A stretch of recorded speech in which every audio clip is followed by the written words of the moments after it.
Chers amis, eh bien, bonsoir. Toujours bien aussi d'échanger comme ça, c'est édifiant pour nous. On a un invité qui est vraiment génial, qui est extra, qui s'appelle Jean-Fred. Et puis, Jean-Fred, c'est quelqu'un de particulier. Le jour où je l'ai appelé, je me suis dit, mais cette personne, elle n'a pas une seule vie, c'est pas possible. Il fait 1 milliard de choses dans sa vie. Et puis, c'est un général de l'armée française. Et voilà, il y a eu plein de sujets, enfin, il y a plein de sujets qu'on pourrait évoquer avec lui, mais ça semblait chouette de pouvoir aborder quelqu'un qui est général, et on va en parler, il a vécu pas mal de conflits aussi, il a dû gérer pas mal de conflits, de choses au niveau du terrorisme, etc. J'ai envie qu'on puisse parler de crise, puisque le but, c'est pas juste de parler de son expérience, on va partir de son expérience pour peut-être en retirer quelque chose de concret pour nous, et pour les gens qui nous écoutent, parce qu'on passe tous par des temps de crise parfois. Donc qu'est-ce que lui a retenu, qu'est-ce que lui en a sorti de bon et qu'on puisse utiliser peut-être ce soir ou à partir de maintenant. Donc on va l'inviter sur le plateau, Jean-Fred. Bonjour Jean-Fred. Bonjour à tous et joyeux Noël qui arrive. Oui. Joyeux Noël, oui, nous sommes le 24. En tout cas, vous qui nous suivez, vous êtes le 24. Nous, on enregistre un peu avant, mais on est vraiment heureux, encore une fois, de le faire. Et Jean-Fred, très heureux de t'avoir sur le plateau avec nous. Moi de même, hein. Vraiment. Vraiment. Alors, on est ravis. Je voulais un peu aborder cette notion de crise, de gestion de crise. Et je voulais te demander, Jean-Fred, alors déjà, peut-être depuis combien de temps es-tu dans l'armée ? Alors, je suis entré dans l'armée quand j'ai fait Saint-Cyr et j'y suis rentré en 78. Donc, j'ai fait 39 ans d'armée et là, maintenant, je suis général à la retraite, jeune général retraité. Et donc, j'ai la possibilité de m'exprimer en toute liberté, bien sûr, en tenant compte de mon devoir de réserve et de ne pas livrer de secrets militaires. Mais je peux livrer des secrets de mon cœur en tant que chrétien, voilà, et vraiment le partager avec vous. Bon, c'est bien. Et puis les secrets militaires, on les aura au ciel si vous voulez les avoir. Hein. Voilà. Donc ça ira. Alors, je me suis noté un petit peu parce que, comme dit, tu as un parcours assez riche, mais tu as eu à gérer beaucoup d'opérations, notamment dans le Golfe, au Kosovo, à Kaboul, des conflits de type, je dirais, plus classique et des conflits type terroriste. Moi, je voulais qu'on aborde cette question de la crise aussi, de la gestion de crise. Est-ce que c'est le genre de choses qui peuvent amener des pressions intérieures ? Bien, j'ai envie de dire, je suppose. Mais est-ce que chez toi, ça a amené à ce moment-là, ces conflits, des pressions intérieures et comment tu as fait pour les gérer ? Bon, alors, c'est sûr qu'on passe tous par des moments de crise. Et tu l'as dit tout à l'heure, vous l'avez partagé. On a des crises dans nos vies, dans nos familles. On a des enfants qui vont mal. On a des maladies qui peuvent déclencher des crises. Bon, et puis la France aujourd'hui et le monde avec la pandémie, le Covid, qui a affecté tant d'églises aussi. On passe tous par des crises lourdes et graves. Alors, c'est sûr, comment on fait ? Moi, j'ai été aidé par le fait que je suis chrétien. J'ai vécu une conversion au tout début de ma vie de jeune officier, juste avant de me marier. Et on a eu une expérience de foi, ma femme et moi, et depuis 40 ans, on est chrétiens. Donc, ça me permet d'aborder les choses de façon plus large, plus posée. Et de me dire je fais le maximum à mon niveau et je sais que le Seigneur fait le reste et fait l'essentiel. Moi, je suis utilisé à un moment donné. Voilà. Donc, pour résoudre une crise, d'abord, c'est une crise, on ne la résout pas tout seul. Les crises sont généralement multiples, elles impliquent des tas de personnes. Pour une crise, par exemple, une crise internationale, il va de soi qu'il y a un adversaire, si c'est le terrorisme, mais il y a aussi plein d'intervenants. Vous avez les pays voisins, vous avez les pays qui soutiennent les terroristes, vous avez les populations, les médias. Et donc, ce qu'il faut déjà, pour toute crise, c'est se poser. Bien sûr, quand on est chrétien comme nous, c'est de prier et de dire « Seigneur, éclaire-moi, permets-moi de comprendre ce qui se passe ». Et puis ensuite, il faut analyser. Et ça s'appelle une méthode de raisonnement. Voilà. Et je crois que cette méthode de raisonnement, on peut tous se la créer, mais il ne faut jamais répondre à un moment de crise uniquement par une réaction. Il faut poser les choses, analyser, comprendre. Et donc, il y a un grand maréchal français, les Français l'ont un peu oublié, il y a un maréchal qui s'appelait le maréchal Foch. Et la question principale, c'est de quoi s'agit-il ? qu'est-ce qui se passe, où on en est dans la crise. Voilà. Et plutôt que de regarder, il y a telle chose à tel endroit, il y a ceci, il y a cela, il y a telle attaque ou tel souci dans ma vie, c'est de quoi s'agit-il? Voilà. Donc ton premier conseil, j'essaye de le dire un peu autrement aussi, donc si je comprends bien, c'est de ne pas se précipiter, de prendre le temps d'analyser, d'observer et puis peut-être de s'entourer pour nous aider à observer, c'est ça? Exactement. Je pense qu'aucune crise, on peut la résoudre, on ne peut la résoudre d'abord tout seul. Si c'est une crise, c'est une amplification d'une situation. Alors, au niveau d'un pays, c'est une crise internationale. Regardez la crise des migrants. Donc, moi, j'ai eu le privilège d'avoir des responsabilités. J'étais général en activité pendant 8 ans. J'ai été essentiellement dans des pays aussi en opération et en guerre. J'ai fait la première guerre du Golfe, celle de 90-91. Et justement, je pense à elle, en 90-91, au moment de Noël 90. Eh bien, vous parliez de l'espace et des missiles inventés par von Braun, les missiles V1, V2. Ben, il y avait les Scud qui nous tiraient dessus. Des Scud qui partaient et qui faisaient des trajets de plusieurs centaines de kilomètres, qui étaient des grands missiles que l'Irak, que Saddam Hussein avait mis en place, et ils tiraient. Et donc, on avait à subir ces choses-là. Et donc, vous êtes à la fois confronté à quelque chose qui vous dépasse, et en même temps, vous devez malgré tout agir. Agir parce que vous avez votre rôle, vous avez une responsabilité.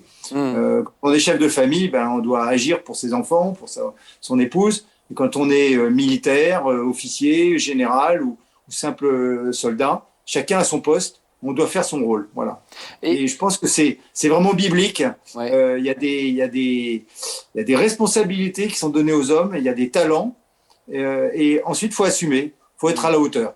Et justement, Jean-Fred, comment toi qui étais dans cette position, dans le conflit, avec les militaires sous ta responsabilité, je suppose que toi-même, personnellement, intérieurement, tu devais avoir des pressions. C'est quel type de pression? Qu'est-ce qui se passe au fond d'un général, dans le cœur d'un général, j'ai envie de dire, au moment où il y a ces conflits-là, où il y a toute cette pression qui est là? Qu'est-ce qui se passe? Alors, il y a d'abord, c'est l'immensité et la complexité. Par exemple, l'Afghanistan, j'ai passé 1 an à Kaboul, de 2009 à 2010, et c'était gigantesque. Le président Obama avait déclenché un renfort, ce qui s'appelait en anglais The Surge, le renfort. Il y avait, je crois, plus de 50 000 hommes qui arrivaient. C'était massif. Il y avait des centaines d'avions, d'hélicoptères, etc. C'est massif. Et en même temps, personnellement, on est confronté nous-mêmes à des petits événements qui amplifient encore le ressenti. Par exemple, il y avait des attentats. J'étais dans Kaboul et j'étais responsable de tous les plans et de la stratégie pour l'ensemble de l'Afghanistan, avec toutes les provinces, les 36 provinces. Je devais m'occuper de proposer des plans, faire des flèches, flèches bleues, flèches rouges, où sont les ennemis, etc. Et en même temps, un de mes conducteurs avait échappé à un attentat. Je prenais la route et j'allais à une réunion et je risquais à tout instant un attentat. Ma femme, un jour, écoute les infos et elle entend un attentat vient de se produire, un général français était visé. Et elle essaye tout de suite de me joindre. Moi, pendant ce temps-là, je suis dans une grande réunion avec plein d'autres généraux et on essaye de... Voilà. Et donc, c'est très complexe. Il y a une multitude d'aspects et c'est pour ça qu'il faut se poser, vraiment se poser. Et je pense que les vrais chefs, c'est ceux qui assument. Également, le deuxième aspect, c'est l'aspect exemple. Le chef doit montrer qu'il il est capable de prendre du recul, de réfléchir. Il doit encaisser la pression que subissent les subordonnés et ne pas retransmettre au niveau au-dessus encore plus de pression et d'inquiétude. Sinon, tout le monde part en vrille. Ouais. Voilà.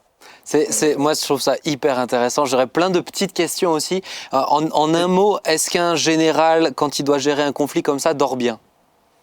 Alors, écoute, je faisais la sieste tous les jours à l'heure du déjeuner. Je déjeunais très vite et j'allais m'allonger un quart d'heure, 20 minutes, parce qu'on commençait très très tôt, vers 6h ou 7h du matin, et on se terminait à minuit ou 1h du matin.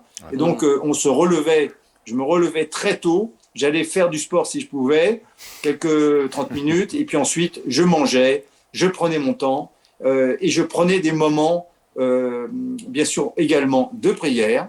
Je lisais ma Bible tous les jours, et donc ça me donnait une sérénité incroyable. Et je crois que dans toute situation, il faut savoir se poser et aussi se tourner tourner la face vers Dieu et dire Seigneur, donne-moi la paix. Mais je dois dire, j'ai été dans une paix absolue. Et je vais vous raconter une anecdote que peu de personnes connaissent, même dans mon entourage. À un moment donné, donc l'état-major de Kaboul, c'était une énorme ruche, et on avait, je dirais, 150 000 hommes à peu près sous nos ordres qui combattaient contre les talibans, mais qui aussi essayaient de reconstruire le pays, etc. Et à un moment donné, il y a des Américains, des services spéciaux américains qui ont demandé à me voir, et ils m'ont dit, voilà, sachez que vous êtes menacés. Alors, bon, on est tous menacés. Il me dit, non, c'est très direct. Il y a un groupe de talibans qui vient à Kaboul pour y tuer le général français. C'est bien vous? J'ai dit, apparemment, oui, je crois.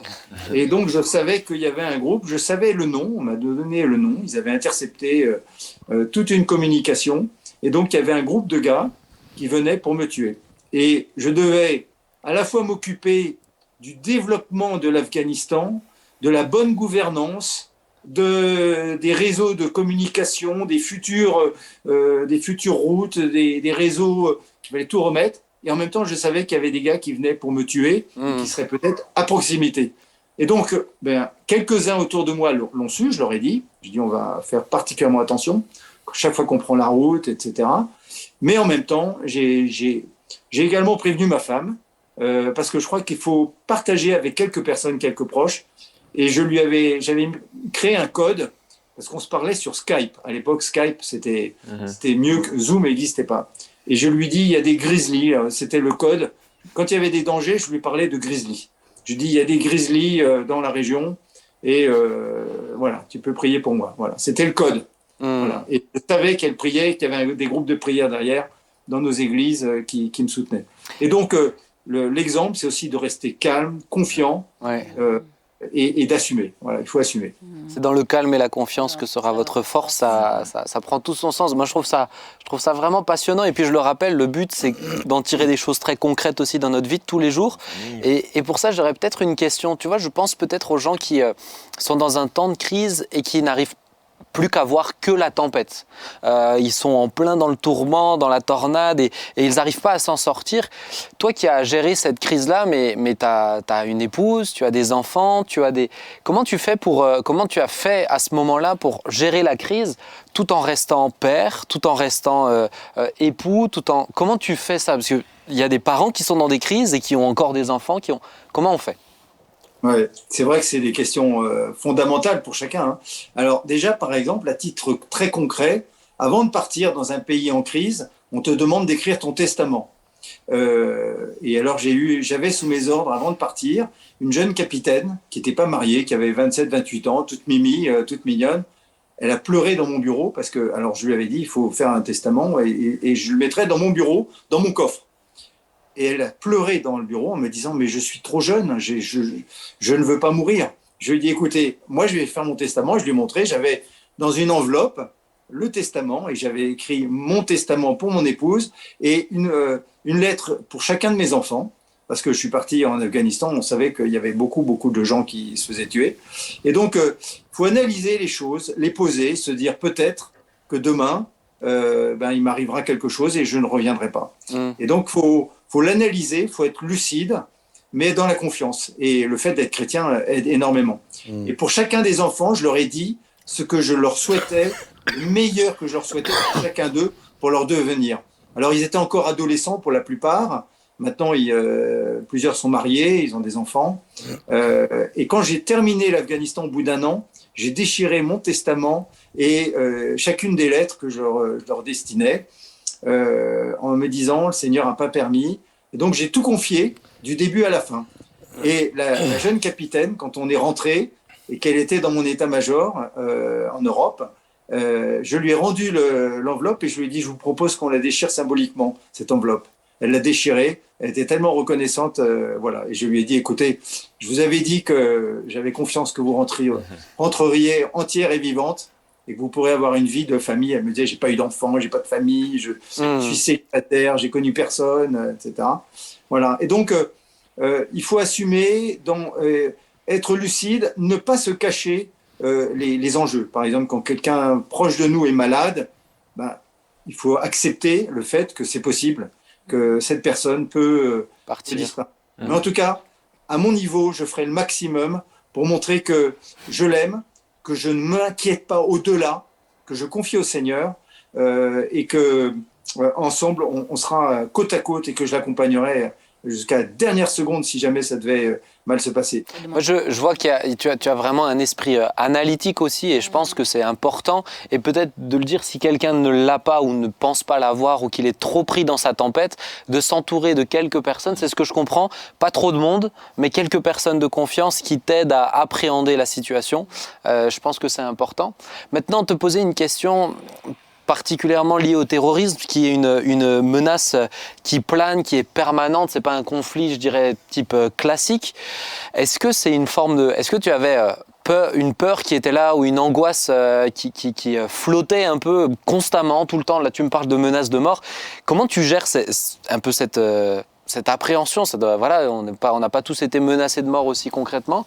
Comment tu gères cette peur, ces choses qui sont là à ce moment-là, tu vois? Alors, j'avais pas particulièrement peur parce que je me disais le Seigneur conduit toutes choses. Ouais. Et j'étais étonnamment serein. Par exemple, j'avais un conducteur d'une de mes... j'avais directement sous mes ordres 60 officiers qui travaillaient sur les plans et la stratégie. Et il y avait des conducteurs, j'avais un Hollandais, type super, et il devait emmener certains officiers à des réunions dans Kaboul ou à l'extérieur, etc. Et 2 attentats, il a survécu à 2 attentats. Une fois, il y avait 10 voitures qui avaient brûlé et il était numéro 12 ou 13 dans la file. 12 voitures avaient explosé avec un attentat. Et un autre, il veut rentrer dans l'aéroport de Kaboul, ça pète. Et là, il y a je ne sais pas combien de morts. Et lui était la dernière voiture qui n'avait pas pété. Il était numéro 4 ou 5 à l'entrée de l'aéroport. Et des camarades lui disent Peter, dis donc, tu as brûlé tes cartouches, tu as brûlé tes jokers. Maintenant, prochaine fois, c'est toi. Jamais 2 sans 3. Et lui-même se le disait aussi. Et on me prévient, on me dit, Peter ne va pas bien.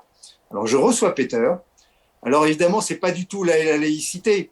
Mais j'ai fermé la porte de mon bureau et je lui ai dit, Peter, 2 choses l'une. Qu'est-ce que tu penses? Si tu as peur, tu peux rentrer. Je peux dire que pour des raisons médicales, psychologiques, et je te rapatrie, je demande aux Pays-Bas et on te rend à ton pays.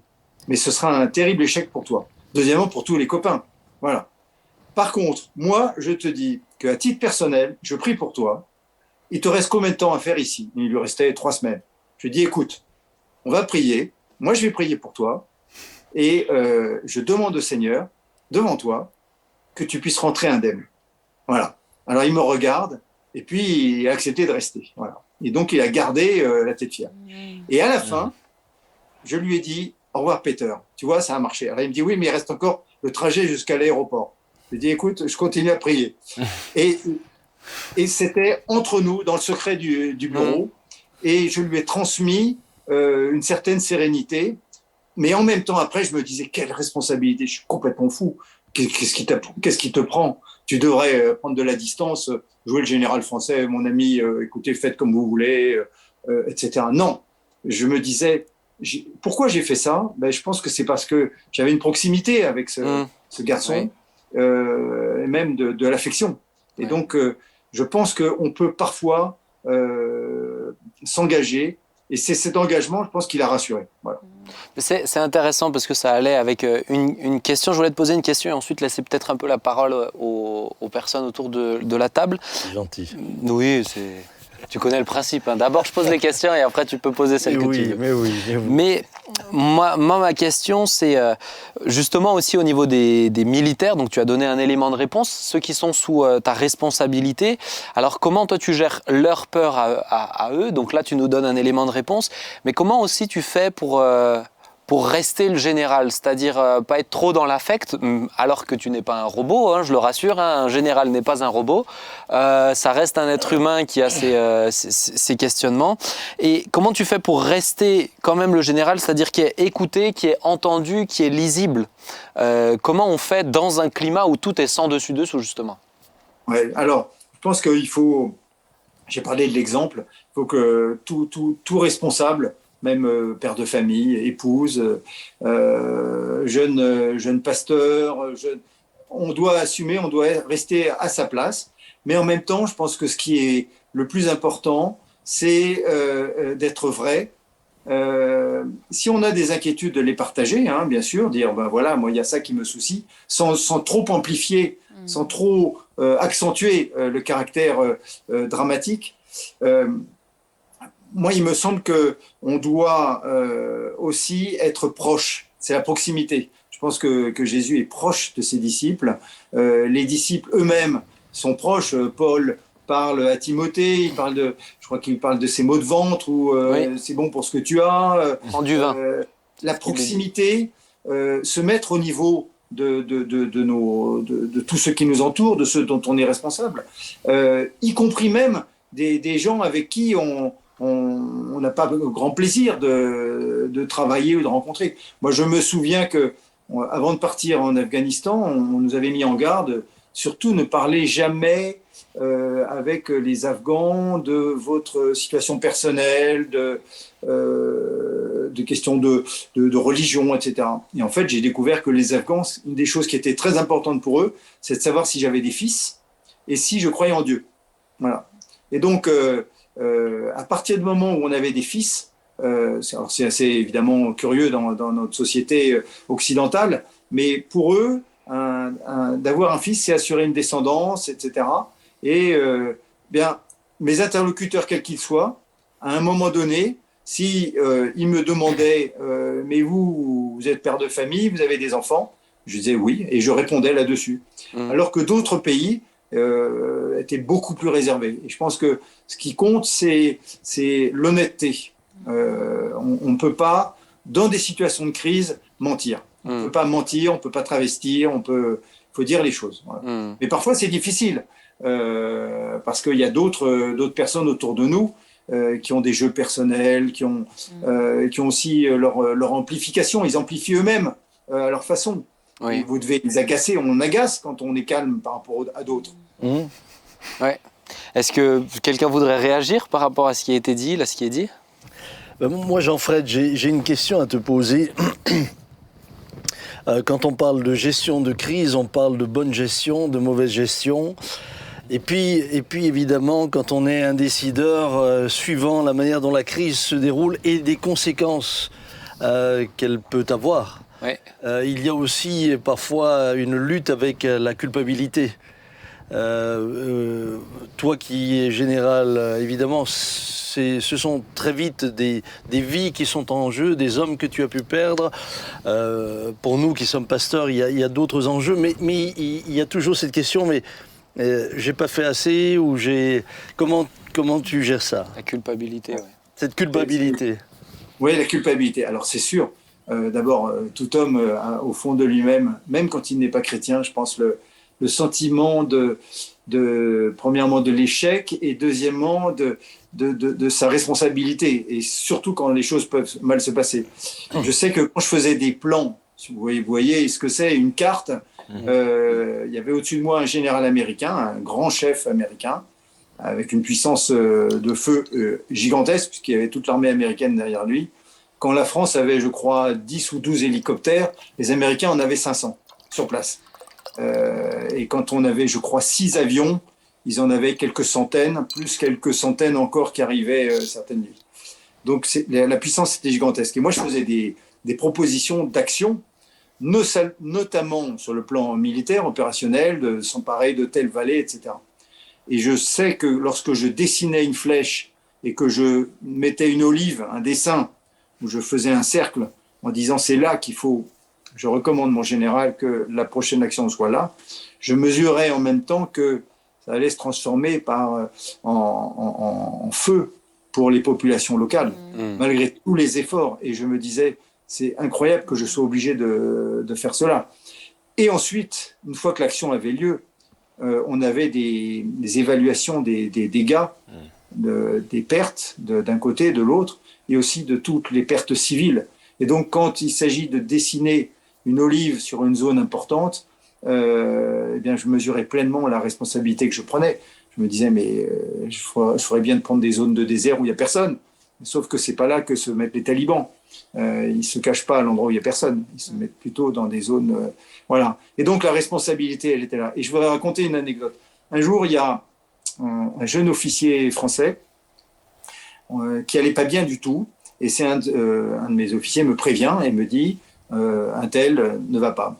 C'est un jeune père de famille, 4 enfants, et il avait contribué à une action de bombardement. Il était dans une chaîne, vous savez, il y a une chaîne, hein, il y a l'avion en haut, il y a des contrôleurs au sol avec des jumelles qui disent voilà, à tel endroit, tel objectif, et ils vérifient et ils disent il n'y a pas de dégâts collatéraux possibles, il n'y a pas de population civile dans un cercle donné de tant de centaines de mètres, etc. Et puis ensuite, il y a quelqu'un qui autorise le déclenchement. Et bien sûr, il y a une autorité, à un moment donné, qui dit OK. Et donc, l'avion tourne, et puis à un moment donné, il lâche une frappe sur une zone. Et normalement, il ne devait pas y avoir de pertes civiles. Et ce jour-là, il y a eu, je crois, toute une petite famille décimée. Ils ont tous été tués. Il y avait au moins 6 personnes ou 7 personnes dans la chaîne de décision. Mais ce jeune officier était au milieu, à un moment donné. Et donc, j'apprends qu'il va très mal, parce que il se sent responsable. Et il avait eu ce qu'on appelait le Battle Damage Assessment, le BDA, c'est-à-dire le bilan des pertes. Il y avait 0 talibans tués, et par contre, il y avait, je ne sais plus, toute une famille au tapis.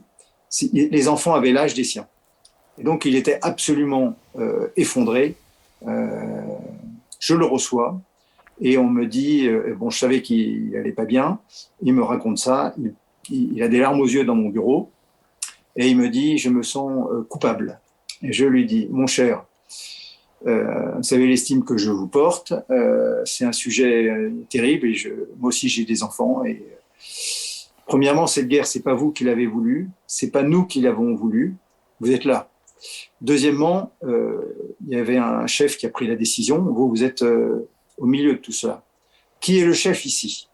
Alors il me dit, c'est vous. Je dis, bon, c'est moi qui prends la responsabilité. Considérez que c'est moi qui dois assumer ce qui s'est passé. Vous êtes déchargé de cette responsabilité. Je vous décharge de cette responsabilité. Je vous le dis en toute sincérité. Voilà. Et je lui ai dit maintenant soufflez, etc. J'ai aussi demandé à ses camarades de le surveiller. Je crois qu'on lui a retiré son pistolet pour être sûr qu'il ne fasse pas une grosse bêtise cette nuit-là dans sa chambre. Voilà, j'ai assumé. Après, je me disais, mais est-ce que j'ai le droit de prendre la responsabilité de quelqu'un d'autre? C'est comme s'engager ou se porter garant pour un emprunt, pour quelque chose, vous voyez? Et là, c'est moi qui ai dit, dans le secret de mon bureau, à ce jeune officier, père de famille, père de 4 enfants, voilà, c'est moi le chef, c'est moi qui suis le responsable, c'est moi qui assume, et moi je vous décharge de cela. Et il a terminé, il reste encore 2 ou 3 mois à faire, ça s'est bien terminé. À la fin, on en a reparlé, je l'ai reçu dans mon bureau quand il partait. Évidemment, on a évoqué cet épisode, il avait été confronté à d'autres situations similaires, parce qu'il était dans la chaîne de ce qu'on appelle le targeting, c'est-à-dire les officiers qui contribuent à désigner la cible et à autoriser une frappe. Voilà. Donc, c'est cette histoire de responsabilité. Je pense qu'on doit assumer et les erreurs font partie de notre vie humaine. Hein. Voilà. Il n'y a personne qui peut dire je suis sans faute. On l'est vraiment. Et c'est pour ça qu'étant chrétien, on sait que de toute façon, moi, quand j'ai dit ça à ce jeune officier, je savais que j'étais sous le regard du Seigneur qui était avec moi dans cette pièce. Ouais. Est-ce que d'autres voulaient intervenir? Est-ce que Nathalie, tu voulais partager quelque chose? C'est vrai que dans le milieu militaire, j'ai l'impression que, je ne sais pas s'il y avait d'autres collègues, je ne sais pas comment on dit, à l'armée, qui étaient chrétiens. Est-ce que vous aviez eu l'occasion de partager votre foi avec d'autres entre militaires? Oui, c'est un sujet. La foi est importante dans l'armée. Hein. Il y a beaucoup. C'est un peu comme en Alsace, il y a beaucoup de chrétiens. Dans les armées, il y a pas mal de chrétiens. Pas mal. Ouais. Je dirais que les milieux sont christianisés différemment. Le milieu des officiers est très catholique. Les généraux sont généralement quasiment tous catholiques et très pratiquants. Cathos tradis aussi, mais il y a des gens bien, hein, même parmi des cathos tradis. Ça nous rassure, hein. Merci Jean-Fred. Merci. Mais oui, le milieu des sous-officiers l'est un peu moins et les soldats très peu, mais on peut trouver des jeunes évangéliques un peu partout, à différents postes, et puis d'origine tahitienne, antillaise, etc. Voilà. Donc, et puis on a les aumôniers. Voilà. On a des aumôniers militaires. Et je vous assure qu'il y a des aumôniers extraordinaires. Et il y en a absolument besoin parce que sinon, on entre dans la déshumanisation de l'adversaire. Moi, ce que j'ai toujours pratiqué, c'est que je priais pour les ennemis. Quand j'étais notamment à la première guerre du Golfe, quand j'y étais, on entendait les bombardements des B-52 sur les lignes irakiennes et on était de l'autre côté, dans le désert. Et j'entendais comme un train qui passait, mais qui durait toute une nuit. C'était au loin. Ça bombardait incroyablement, mais je priais pour eux en me disant « Seigneur, c'est des êtres humains, épargne ceux qui peuvent l'être, voilà, que ce soit les mécanismes de cette armée irakienne qui soient cassés, mais pas les êtres humains, pas les civils, etc. » Et donc, les aumôniers contribuent à humaniser des situations de crise. Et bon, il se trouve que mon épouse est aumônier militaire de réserve. Elle est partie dans un pays il y a quelques années. Je l'ai autorisée. Elle m'a demandé l'autorisation, alors que ce n'était pas à elle de me demander l'autorisation. Mais elle m'a dit, est-ce que tu m'autorises à partir? Et elle est partie avec des parachutistes dans un pays d'Afrique. Elle a énormément aimé, alors qu'elle était mère de famille. Elle est partie là-bas. Et je pense que la foi aide énormément à assumer. Et pourquoi il y a tant de chrétiens? Je pense que, premièrement, c'est le sens du service. Donc, on est au service du pays, service de ses compatriotes. Et puis aussi la proximité de la mort. Je dirais que beaucoup de jeunes se posent des questions. Ils veulent savoir à quoi ça sert de vivre. Et puis, qu'est-ce qui m'arrive ce soir? Je sais que pendant la première guerre du Golfe, il y avait 4 aumôniers protestants qui étaient pour la plupart des évangéliques, hein, il me semble, hein, des types absolument remarquables. Et il y en avait un qui était dans la Légion, auprès de légionnaires. Il avait fait des baptêmes dans le désert et il disait en rigolant qu'il les avait baptisés avec de la bière parce qu'il n'y avait pas d'eau, il y avait très très peu d'eau. En fait, les Français en étaient vraiment dans le désert et voilà. Et donc, il y a une humanisation du combattant qui est indispensable, du chef. Il y a aussi un conseil au commandement que les aumôniers donnent et qui contribue justement à éviter des situations incroyables. Et par exemple, je me souviens que j'ai eu en Afghanistan un général américain qui était un de mes camarades. Il y en avait un qui était très engagé dans la foi et donc il y avait un culte tous les dimanches. Il y avait un culte et moi je me forçais malgré un emploi du temps de dingue, de partir pour 40 minutes, de quitter mon bureau et d'aller à ce culte qui était essentiellement des aumôniers américains. Et j'allais pas au culte dans le camp français parce qu'il y avait 17 kilomètres à faire et que chaque fois que je prenais la route, je risquais un attentat et je me disais, il y a ma vie, mais il y a aussi celle de mon conducteur et du jeune commandant qui m'accompagnait, français. À nous 3, on totalisait, je sais plus, 10 enfants, 12 enfants, enfin, donc on se disait, c'est trop bête. Et donc, j'allais au culte américain. Et donc, culte américain, il y avait des aumôniers remarquables. Et on priait. Et je pense que pour les chefs, c'est très important, pour les chefs comme pour les soldats. Sinon, on devient des brutes, de véritables brutes, où on profane les corps des ennemis, on ne respecte pas les familles, on ne respecte pas les civils, on ne se respecte pas soi-même. Et c'est pour ça qu'il y a ce nombre important de chrétiens dans nos pays et dans l'armée française. Merci beaucoup Jean-Fred, le temps passe très vite, mais je trouve tellement riche tout ce que tu apportes. Et puis pourquoi pas peut-être faire revenir sur cette émission, mais pour d'autres sujets, parce qu'il y a plein de sujets, hein, on a évoqué une bribe à peine de ce qu'il a vécu, mais tu nous apportes, moi ce qui me plaît, c'est que tu apportes des réflexions qui sont applicables dans la vie de tous les jours, prendre du recul, savoir s'entourer, pas de beaucoup de personnes, mais quelques personnes avec qui on prie, avec qui on échange, avoir ce désir d'analyser aussi la situation, de pas juste être dans l'émotionnel, le ressenti, mais comprendre pourquoi c'est là, afin de trouver des éléments de réponse.